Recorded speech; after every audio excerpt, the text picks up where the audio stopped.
What my mother recognized back then, and what I understand now, is that grief is the most painful experience that any child or parent can endure. Prince William was prepared for the crown, but nothing prepared him for this.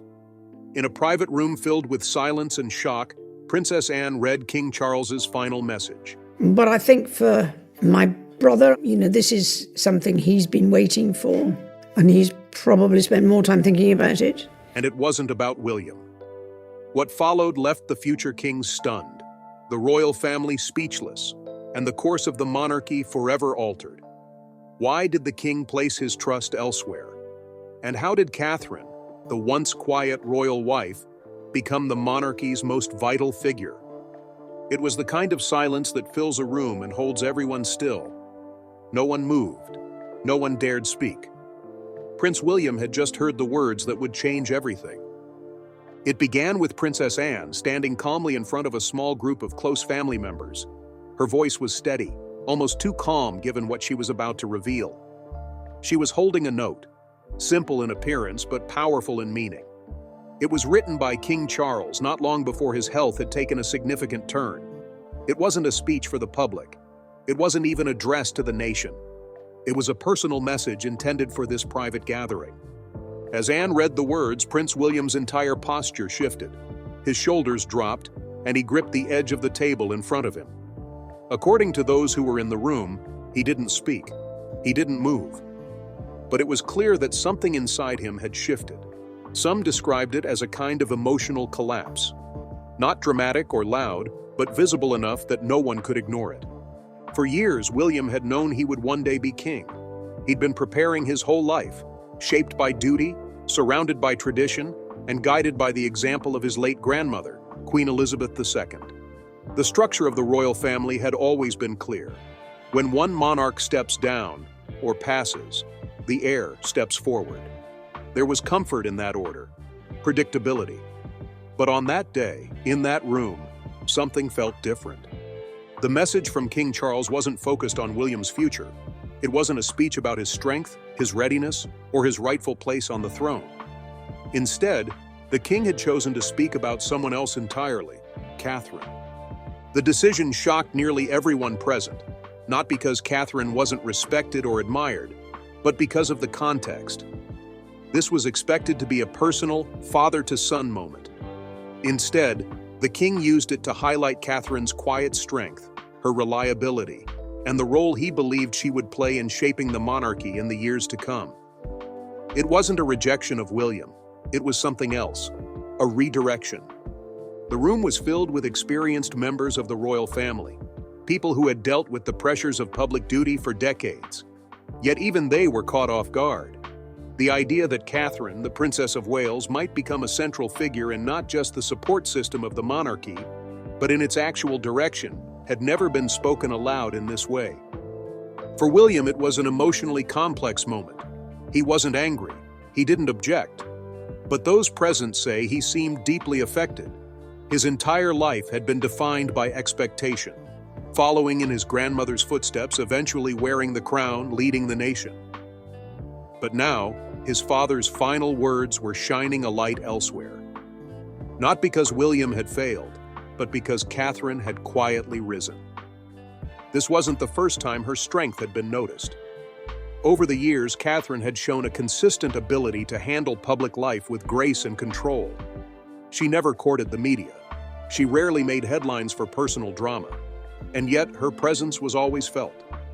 She appeared calm when others were shaken. She offered reassurance with her actions more than her words. Still, hearing those qualities outlined in a message from the king, his final, deeply personal thoughts, gave them new weight. Anne, who had always valued duty above everything, was the one chosen to deliver the letter. That choice alone added gravity to the moment. Anne doesn't speak publicly without reason.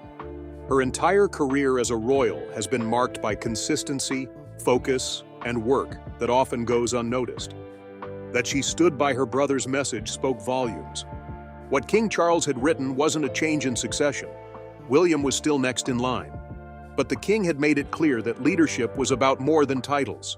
It was about character, timing, and trust.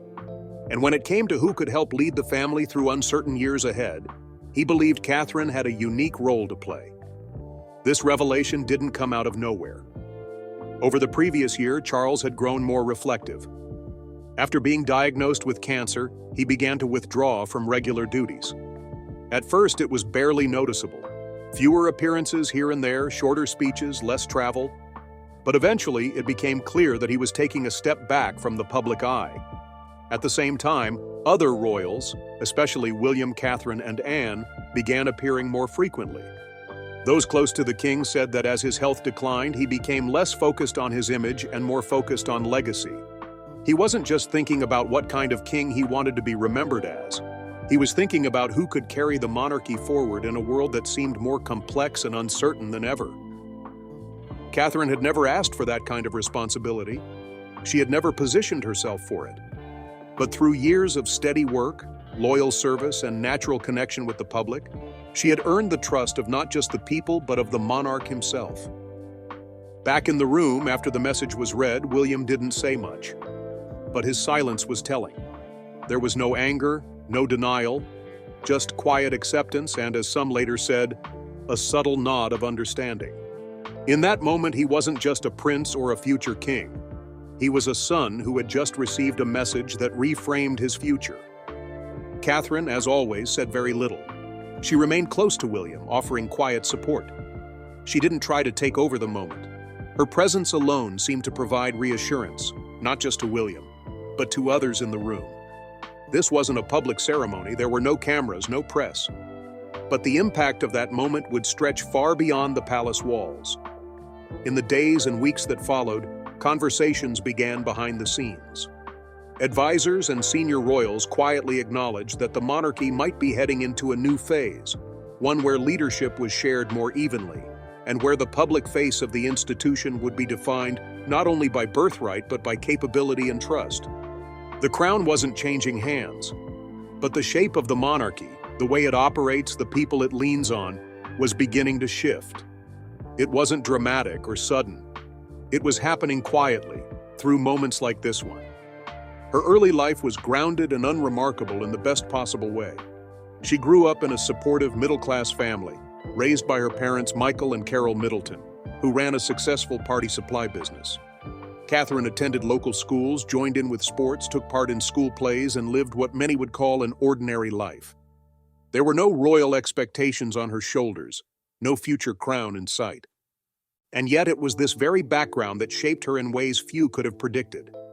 Those who knew her back then described her as calm, well-mannered, and focused. She wasn't the loudest person in the room, but she was dependable. Over time, those qualities would become the foundation of something far bigger. Catherine met Prince William while studying at the University of St. Andrews in Scotland.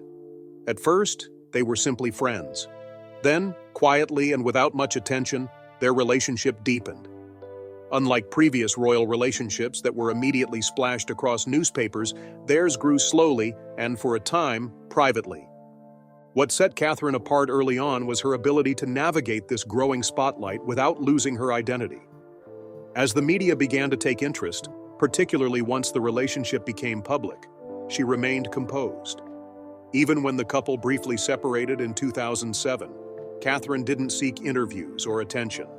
She simply waited, and when they reconciled, she stepped back into William's world without drama. This approach, measured, thoughtful, and emotionally grounded, defined her entry into royal life. When William proposed in 2010, using Princess Diana's iconic sapphire engagement ring, the symbolism was clear. It was a connection between the past and the future, and it placed Catherine at the center of that continuity. The wedding that followed in April 2011 was a global event. Over 2 billion people watched as Catherine walked down the aisle at Westminster Abbey, wearing a gown that would become instantly iconic. But even in that moment, she didn't try to steal the show. Her smile was genuine but composed. Her gestures are modest. The focus wasn't just on her, but on the role she was stepping into and how she would define it. Over the years, Catherine's role within the royal family has grown gradually but significantly. She didn't rush into high-profile events or demand immediate attention. Instead, she built her public profile through service, charity work, and small but meaningful appearances. She became a patron of various organizations, ranging from children's hospitals to mental health initiatives. Her focus on early childhood development became one of her most defining commitments. She spent years working with experts, visiting nurseries and schools, and launching campaigns designed to raise awareness about the importance of the early years in shaping a child's future. This wasn't a glamorous cause. It didn't always make headlines, but it mattered, and Catherine's approach reflected long-term thinking rather than short-term attention. This kind of commitment was noticed not just by the public, but by those inside the palace. Queen Elizabeth, known for her ability to read character and assess people quietly but thoroughly, saw something in Catherine early on. According to sources close to the royal family, the Queen appreciated Catherine's lack of drama, her loyalty, and her clear understanding of royal duty. In the final months of her reign, Queen Elizabeth reportedly wrote a private note addressed to her daughter, Princess Anne, that included reflections on Catherine's role in the future of the monarchy. The letter was not formal or public, it was personal, meant for trusted eyes only. But when it was later shared in a small private setting, it revealed the depth of the Queen's respect for Catherine. She wrote about Catherine's ability to lead with grace, to bring people together, and to maintain dignity under pressure. She did not describe her as a figure of power or ambition, but as someone who possessed a quiet kind of strength, the sort that doesn't demand attention but earns it naturally. The Queen reportedly believed that Catherine's presence would be essential to maintaining the public's trust in the institution, particularly in an era when tradition alone was no longer enough. The significance of this note became clearer after King Charles's final message echoed a similar sentiment. The fact that two monarchs, with decades of experience and deep understanding of public life, had both chosen to single out Catherine was telling. It wasn't a coincidence, it was recognition. Catherine's evolution has never been about transformation. She hasn't changed to fit the royal mold. Instead, she brought her own qualities, her quiet resolve, her empathy, her ability to stay grounded, and allowed them to shape her role. Over time, she's become a symbol not of royalty as it once was, but of what it could become. Even her popularity with the public has grown gradually. She didn't start as a celebrity or attempt to control media narratives, but as people watched her, year after year, they saw someone consistent, warm, and real. Whether she was visiting a school, speaking at a charity event, or comforting a child, she didn't appear rehearsed or distant. She appeared human. In a time when many institutions are struggling to stay relevant, Catherine's natural connection with people has helped the monarchy remain accessible.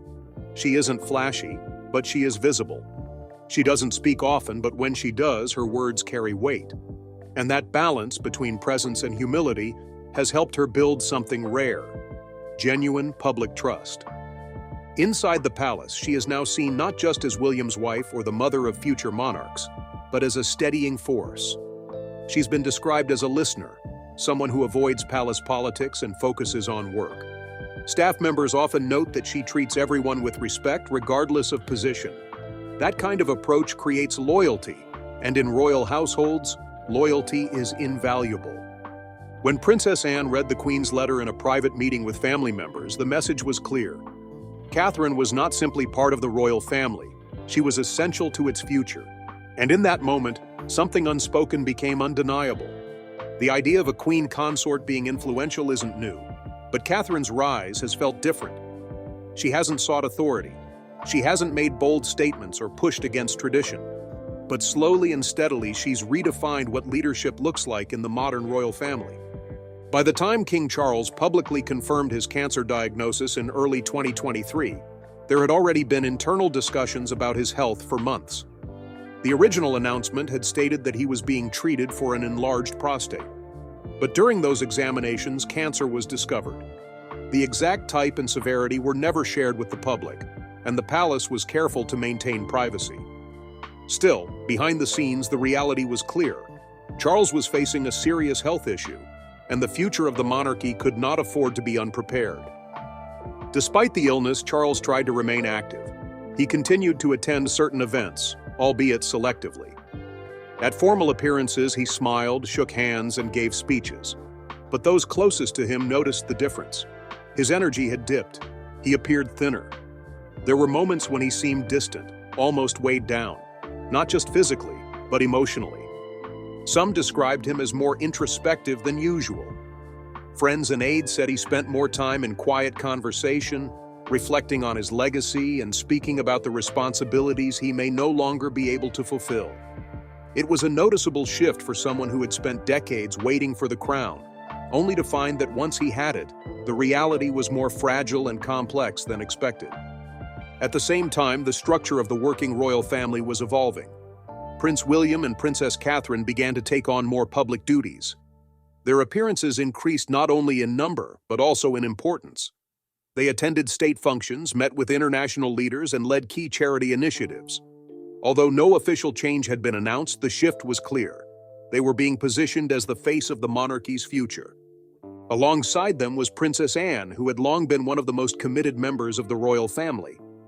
Known for her tireless work ethic and low-key presence, Anne began appearing more frequently at events on behalf of the crown. She had always been dependable, and now her experience was essential as the monarchy adjusted to Charles's reduced capacity. Inside the palace, there was no single moment where a new plan was revealed. Instead, a quiet realignment took place. Schedules were adjusted. Responsibilities were redistributed. Speeches and appearances that might have gone to the king were now handled by William or Anne.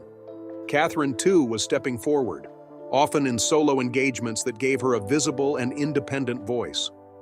What made these shifts especially significant was how little they were publicly discussed. There were no press releases, no declarations of temporary leadership, and no announcements of regency. But insiders confirmed that the royal household was already operating with a more shared sense of duty. It wasn't about replacing Charles. It was about supporting him and preparing for whatever might come next.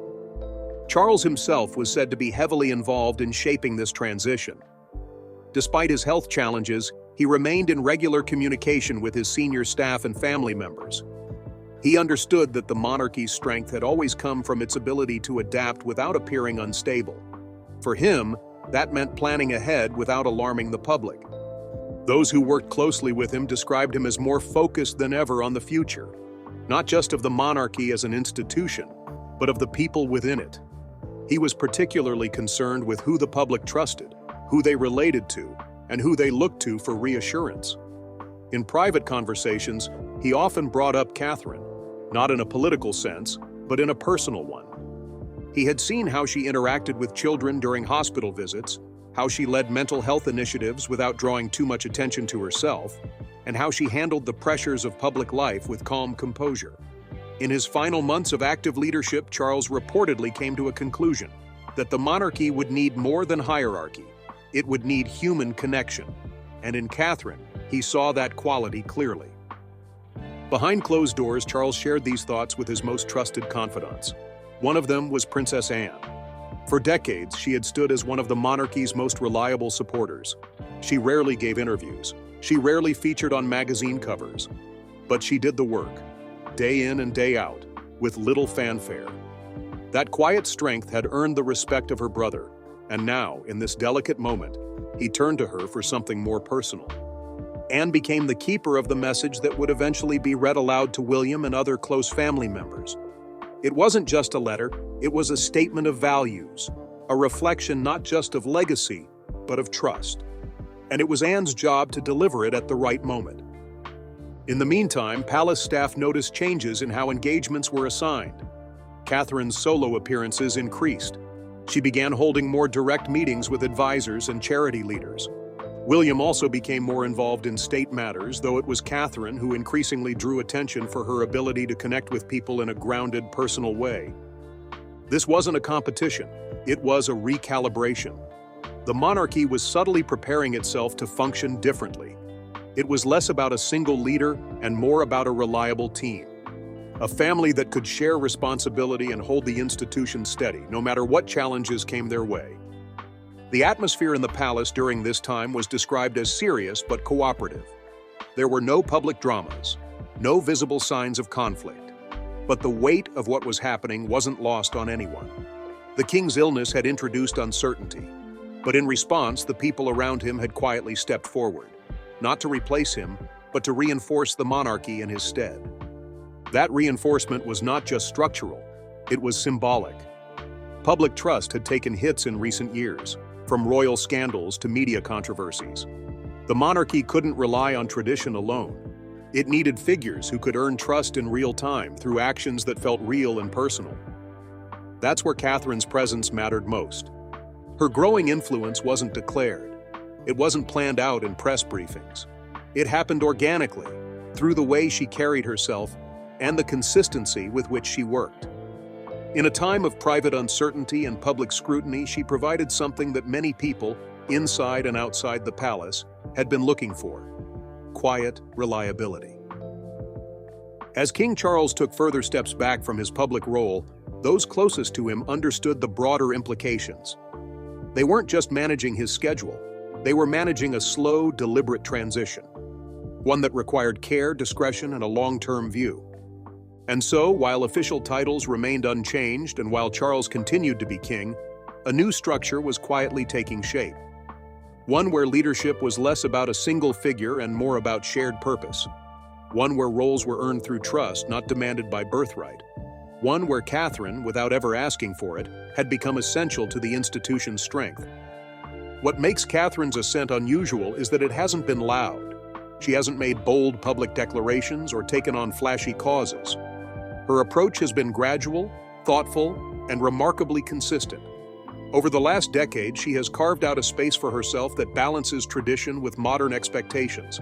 And she's done it by showing up, not just for ceremonies, but for causes that require time, understanding, and genuine commitment. One of the clearest examples of her leadership is her work on mental health. Alongside Prince William and Prince Harry, she helped launch the Heads Together campaign in 2016, which encouraged people across the UK to speak more openly about mental health challenges. But she didn't stop there. Catherine continued to support the cause in schools, hospitals, and through community programs, eventually becoming a steady advocate for emotional well-being, particularly for children and young people. She has also taken a leading role in early childhood development. In 2021, she launched the Royal Foundation Center for Early Childhood, a long-term project aimed at highlighting how a child's first 5 years shape the rest of their life. Rather than simply lending her name to the initiative, Catherine became directly involved, meeting researchers, listening to families, and helping to shape public conversations around early education and parenting.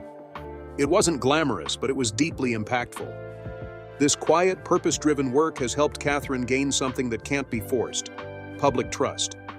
Poll after poll has shown that she is consistently one of the most popular members of the royal family, and it's not just because of her title or her marriage. It's because people believe her. They see her as someone who doesn't pretend to have all the answers, but who genuinely tries to make a difference.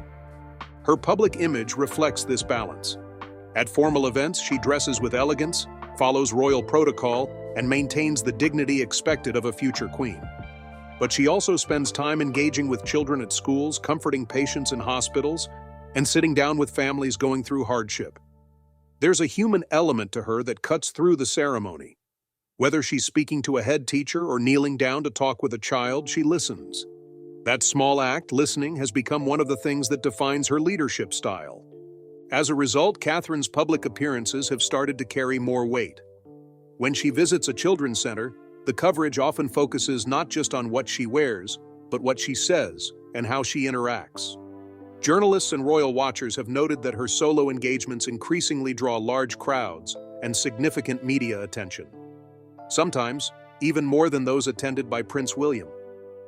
This dynamic has led to conversations, some whispered within palace walls, others more open in the media, about what it means for Catherine to be, in many ways, more visible than the future king.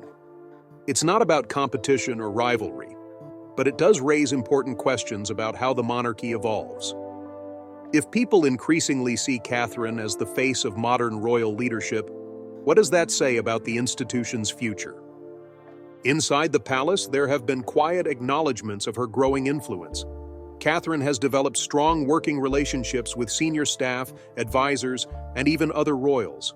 Queen Camilla, for example, is said to have expressed appreciation for Catherine's ability to handle pressure without creating controversy. Princess Anne, who has long been known for her no-nonsense approach to royal duty, reportedly respects Catherine's discipline and careful planning. What sets Catherine apart is her ability to remain relevant without stepping outside the bounds of tradition. She doesn't challenge the system directly, but she finds ways to move it forward. Her causes are tied to long-term impact, not quick headlines.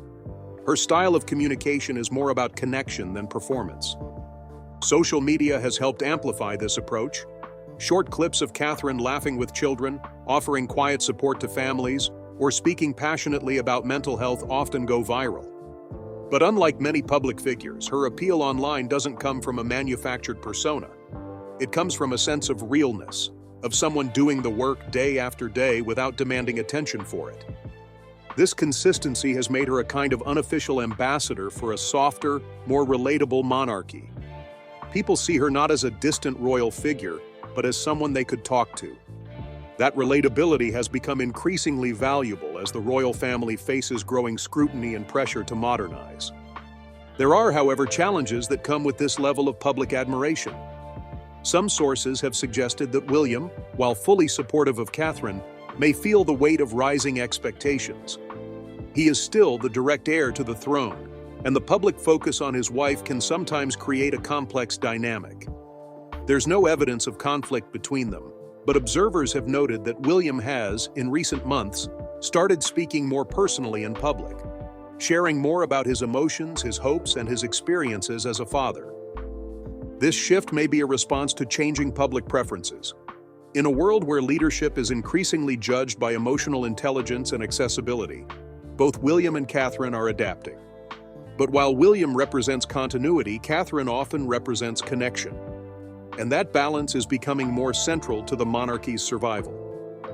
The idea that a queen consort could be more than a supportive figure isn't new, but Catherine's role seems to be breaking new ground. She's not taking over royal leadership, but she is helping redefine what it looks like.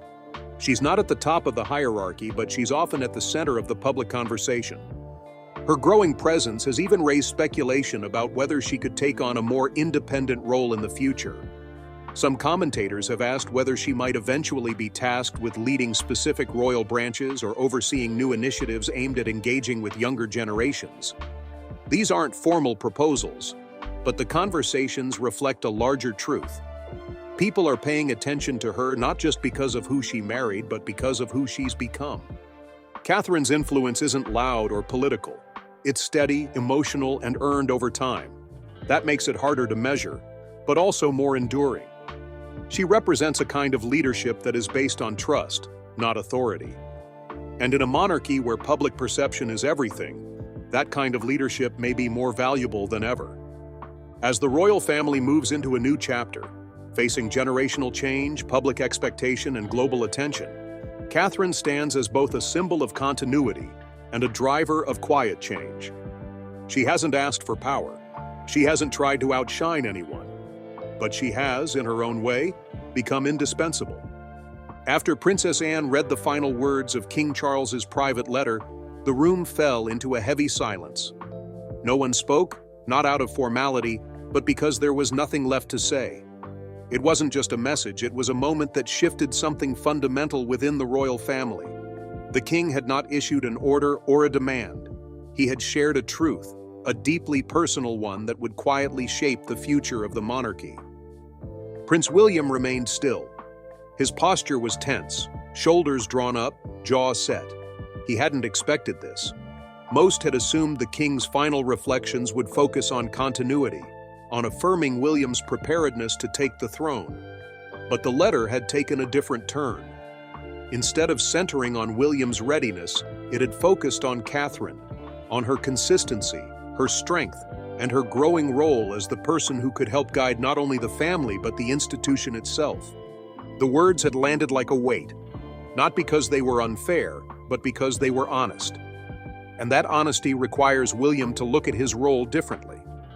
He had spent his life carrying the idea of kingship, learning from his grandmother, standing beside his father, understanding the expectations that come with being next in line. He knew the importance of legacy and had accepted that it would eventually become his responsibility. But Charles's message wasn't about titles. It was about leadership, about who could be trusted, not just to rule, but to steady the ship in turbulent times. Catherine sat beside him, silent, composed. She wasn't shaken. Her hand found his. She didn't speak, didn't offer reassurances. She just stayed there, quietly grounded, as she always had been. For those watching, it was a simple gesture, but it spoke volumes. Her strength didn't come from control or ambition. It came from presence. Princess Anne stood nearby, still holding the letter. Her face was calm, though her voice had carried emotion when she read. She knew what the words meant. She had known what they would stir. But she also knew they needed to be said. Anne had always been close to her brother. They didn't show their affection in obvious ways, but their loyalty to one another ran deep. She understood why Charles had chosen her, not William, to deliver the message. It wasn't about hierarchy. It was about trust. In her usual understated manner, Anne made it clear that she wasn't speaking on behalf of the crown. She was speaking as a sister, a daughter, a woman who understood what it meant to carry responsibility without recognition. She had watched Catherine grow into her role, not with fanfare, but with focus, and she believed in the message she had just delivered. The king's final words weren't the only message to surface. Anne had brought with her another letter, an older one, written by Queen Elizabeth II in the last months of her life. It hadn't been meant for public eyes, and it was never intended to be part of any official plan. But its timing now mattered. In that letter, the Queen had quietly expressed something she had believed for some time: that Catherine had the qualities of a queen, not just by marriage but by nature. She described her as steady, intuitive, and unshaken by the storms that often came with public life. Her words weren't about replacing anyone or rewriting tradition. They were simply observations, rooted in a monarch's deep instinct for character. Elizabeth had always trusted her gut, and in Catherine she saw someone who would not just support the crown, but help hold it together. For William, hearing both his father and grandmother echo the same sentiments was powerful. It wasn't a challenge to his role. It was an invitation to see it differently. He didn't have to carry everything on his own. He didn't have to be the sole face of the monarchy. Leadership could be shared, and strength could look different than he had been taught to expect. But that realization also came with pressure. He now knew what others saw in his wife, what they expected from her, and what she was already delivering without fanfare. He understood that Catherine wasn't just admired, she was trusted. And that trust brought with it a responsibility that extended far beyond public image. Outside the palace, the public continued to respond to Catherine's growing visibility with support. Her recent message about her health, where she revealed she had been diagnosed with cancer and was undergoing treatment, only deepened the public's respect for her. It showed that she wasn't just composed in moments of ceremonial formality. She was composed of personal hardship, too. The public response was deeply empathetic. Messages of support poured in from around the world. People didn't just admire her, they felt connected to her. And that connection gave her a kind of soft power that no title could grant. For William, that moment reinforced something else. Catherine wasn't stepping into the future alone. They would do it together. But now, more than ever, he saw that the world wasn't just looking at him. It was looking at both of them, and in some cases, more at her. That required humility. But it also required clarity about what kind of monarch he wanted to be. Within the palace, there were quiet acknowledgments that the royal family was in the middle of a transformation. Not a crisis, not a collapse, but a slow redefinition. The monarchy was still an institution shaped by tradition, but the people now leading it were doing so with a very different approach. That approach included teamwork, compassion, emotional intelligence, the ability to stand back when needed and step forward when asked. Catherine embodied that balance, and Anne, the most traditional of royals, recognized it. In the weeks after the letter was read, Catherine continued her treatment. She also returned to her work in small, meaningful ways, writing messages of support, sending updates to charities she'd long been involved with, and preparing for her eventual return to public life. She didn't make announcements or demand the spotlight. She simply continued, as she always had. And William? He began to speak more openly, too, about his hopes for the future, about the kind of king he hoped to become, and about the importance of working as a team, with Catherine, with his family, and with the people they served. The monarchy may not change overnight, but it is already changing in tone and temperament.